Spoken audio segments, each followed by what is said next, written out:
Buenos días, mi nombre es Juan Carlos Gordillo y en este trabajo de fin de grado se presenta una revisión sobre el dolor referido al aparato musculoesquelético de origen visceral. En estudios recientes encontramos que hasta en el 80% de los pacientes con dolor de espalda puede existir una alteración visceral asociada, que no quiere decir que la disfunción visceral sea la causa del dolor de espalda, pero sí que hay una relación entre el dolor de espalda y las vísceras asociadas. De hecho, estas cuestiones que relacionan el aparato locomotor y las vísceras no son un invento de la fisioterapia o de la osteopatía, sino que es algo que está recogido en el código CIE 729.5 de la Clasificación Internacional de Enfermedades con el nombre de dolores referidos al aparato musculoesquelético, dolores referidos al aparato locomotor de origen visceral. Todos tenemos claro que si a mí me está dando un infarto, me duele el brazo izquierdo y el pecho, y entonces, de la misma forma, todos los órganos pueden tener, al igual que el corazón, este tipo de dolor referido. Se define dolor referido a la percepción del dolor en un área distinta a la región en la que se ha producido el daño. Se define dolor visceral como aquel que sentimos cuando nuestros órganos internos están dañados o heridos. Y una particularidad interesante del dolor visceral es el hecho de que se siente a menudo en lugares alejados de la ubicación del órgano afectado. Esto es lo que se conoce como dolor referido visceral.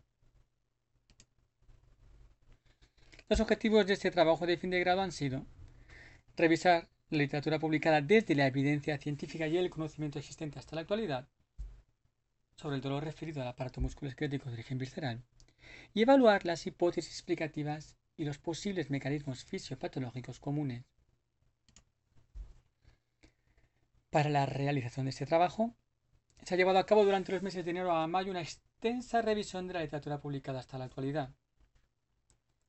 La base de datos escogida para la búsqueda de referencias bibliográficas fue PubMed, por ser la base de datos más ampliamente utilizada en el ámbito científico. Se realizó una búsqueda estableciendo filtros comunes para refinar la búsqueda y sin limitación de fechas.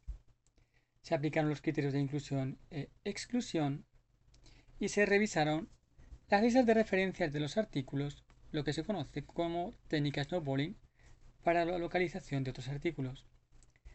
Tras la búsqueda realizada en PubMed se analizaron 600 registros, de los cuales 52 fueron seleccionados para esta revisión por cumplir los criterios de inclusión.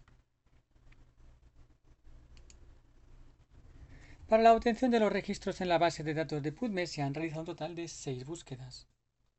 Como ejemplo, aquí podemos ver las que corresponden a la última de las búsquedas realizadas.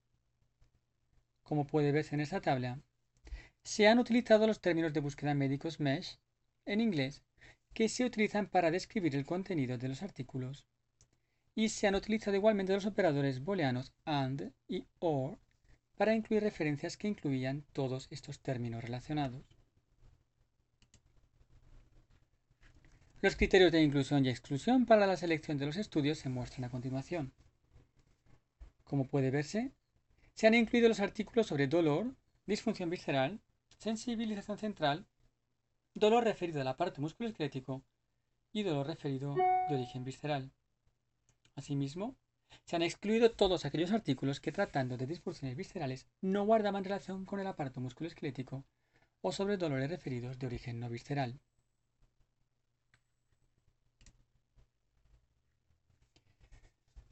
Tras realizar la estrategia de búsqueda y aplicar los filtros correspondientes en la base de datos de PubMed, se han obtenido un total de 557 registros, de los cuales 37 han sido eliminados por estar duplicados.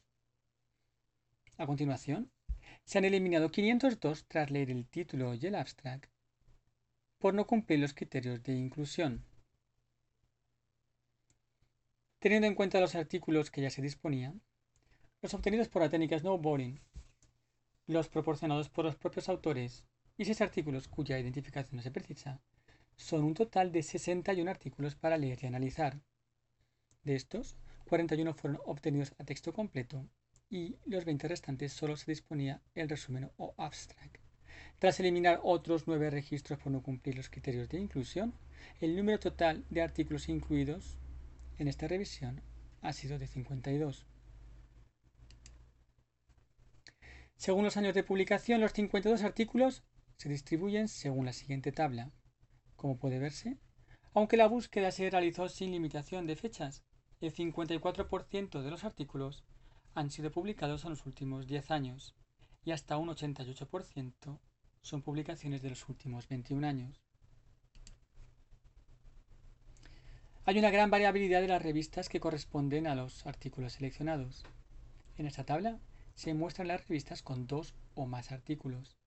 Las únicas revistas que destacan por el número de artículos publicados son The Journal of Urology con 7 artículos y Pain con el 12% de los artículos.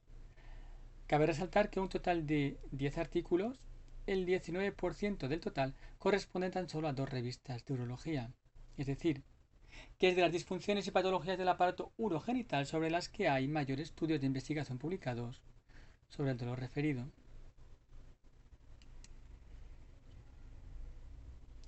En esta tabla se muestra la relación de los principales autores y el número de artículos publicados en los que participan como autor principal o secundario.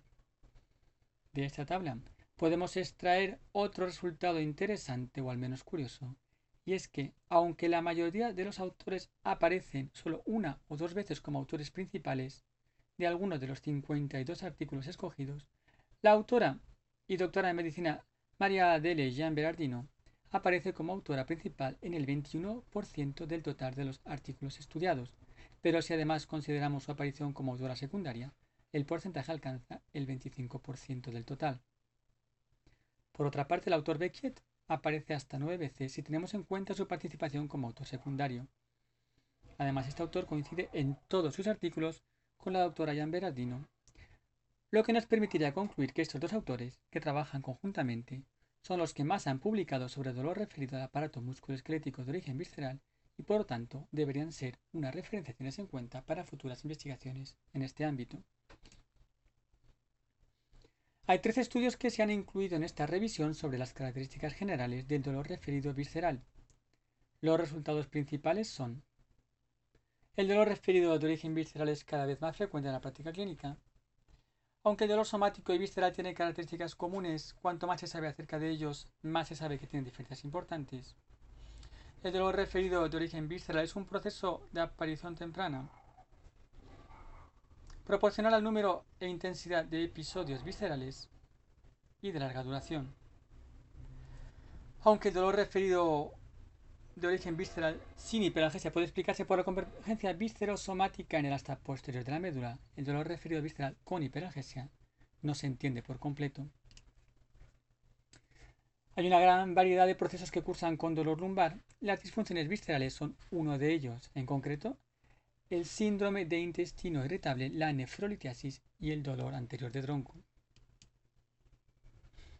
Se han revisado 11 artículos que relacionan el dolor pélvico y el dolor referido muscular, y en concreto los resultados obtenidos son que las disfunciones de vejiga pueden provocar dolor referido a la musculatura del suelo pélvico, la prostatitis puede provocar dolor pélvico y la cistitis intersticial puede provocar dolor pélvico y dolor en el suelo pélvico de forma específica. Se han revisado 4 artículos que relacionan la nefrolitiasis y el dolor referido. En ellos encontramos que la nefrolitiasis es una patología de síntomas similares a las lesiones comunes de la columna lumbar y la pelvis. Y en 2 experimentos que ha realizado la autora María de Jean Berardino con ratas, se ha podido comprobar que la estimulación eléctrica dolorosa del uréter produce dolor referido a los músculos de la espalda y la inducción de calculosis uretral artificial cursa con dolor referido en este caso en el músculo oblicuo externo. Por último, se han incluido en este grupo una serie de artículos de casos particulares que relacionan diversas disfunciones viscerales con el dolor referido al aparato musculoesquelético. Aneurismas de la pared abdominal que cursan con dolor en el brazo, dismenorrea y disminución del umbral del dolor muscular y disfunciones viscerales y dolor de cabeza.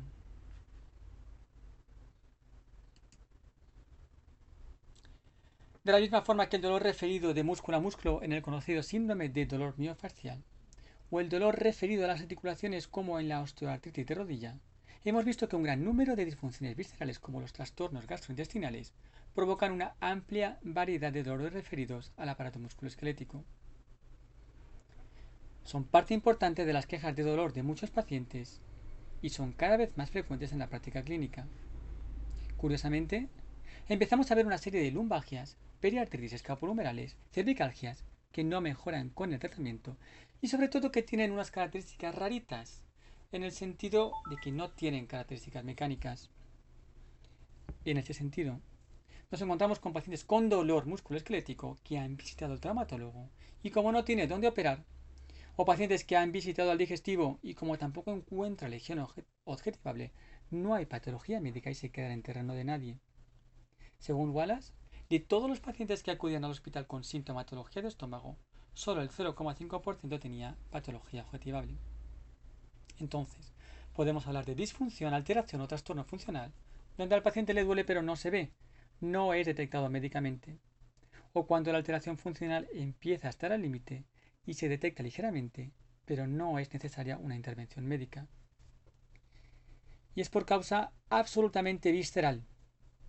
Y en este marco es donde la fisioterapia puede actuar realizando una apropiada evaluación y un correcto diagnóstico diferencial del origen del dolor que le permita realizar un correcto tratamiento. Por último, y como marcaban los objetivos, se ha revisado la literatura publicada hasta la actualidad y se han evaluado las hipótesis explicativas y los mecanismos fisiopatológicos comunes. Y podemos concluir que cada vez es más frecuente encontrar casos de dolor referido visceral al aparato musculoesquelético. Las disfunciones viscerales deben formar parte del diagnóstico diferencial en fisioterapia. En caso de no reproducir el dolor musculoesquelético con ningún movimiento, debemos dirigir la evaluación hacia causas de dolor referido, fundamentalmente hacia patología visceral. El alivio del dolor del aparato musculoesquelético mediante terapia manual puede enmascarar una posible patología visceral. El dolor referido está siendo cada vez más entendido en cuanto a su fisiopatología y es necesario e importante seguir investigando en cómo la fisioterapia puede ayudar en el tratamiento del dolor referido al aparato musculoesquelético de origen visceral.